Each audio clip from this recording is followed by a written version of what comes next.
Mercedes va apporter sa dernière Evo à Austin. Oh là là, hors budget Mercedes.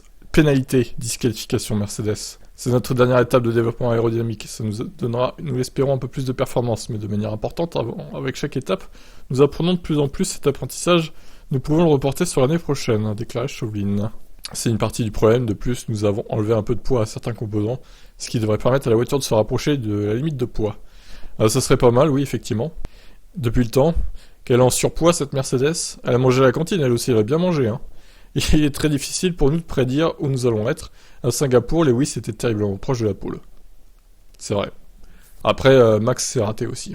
Faut relativiser.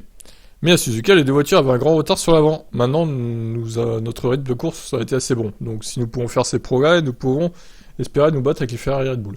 Le problème principal, c'est les qualifs, hein, pour Mercedes. De toute façon, encore une fois, si c'était qualifié à Suzuka devant l'Alpine, là, il n'y aurait pas eu le blocage et il se serait peut-être battu pour la deuxième place, Hamilton. Donc bon, c'est un peu frustrant, quoi. Et la qualif pour nous est vraiment difficile à prévoir pour le moment. Mais comme je l'ai dit, il s'agit en grande partie d'apprendre et nous allons certainement donner le meilleur de nous-mêmes dans les 4 dernières courses. Chauvelin espère que les boss d'Austin ne seront pas présentes. Ça, par contre, je pense qu'elles seront présentes, hein. Honnêtement, ça m'inquiète, hein.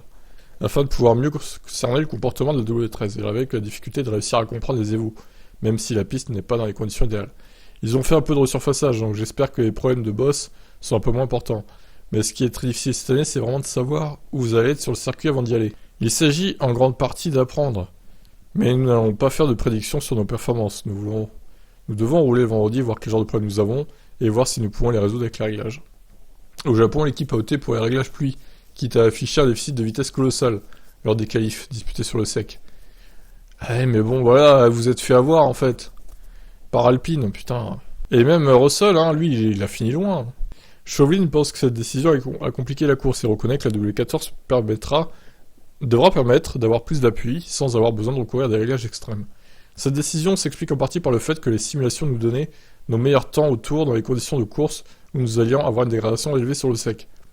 Mais nous avions aussi vu la pluie qui tombait dimanche. Et nous avons pensé que dans une course sur le mouillé, ça pourrait être un avantage. Maintenant, comme ça s'est produit, le DRS n'a jamais été activé, ce qui signifie que les dépassements ont été très difficiles.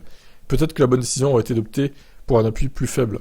Ben oui, c'est clair. Mais fondamentalement, l'une des choses que nous devons améliorer sur la voiture pour l'année prochaine est de faire en sorte que la voiture ait plus d'appui avec des niveaux de traînée plus faibles. Nous pourrons réduire l'appui tout en restant compétitifs dans les virages. Yes. Ou alors, plutôt, ils pourront augmenter l'appui en restant compétitif dans la ligne droite. C'est plutôt ça qui... je sais pas pourquoi il a dit ça là, mais bon. Bref. Ok, bon, on a compris l'idée. De toute façon, Austin, moi je m'attends pas à des miracles de Mercedes. Je pense que les boss vont poser problème quand même. Après, peut-être qu'ils ont beaucoup resurfacé, j'en sais rien. On verra. Ciao, ciao.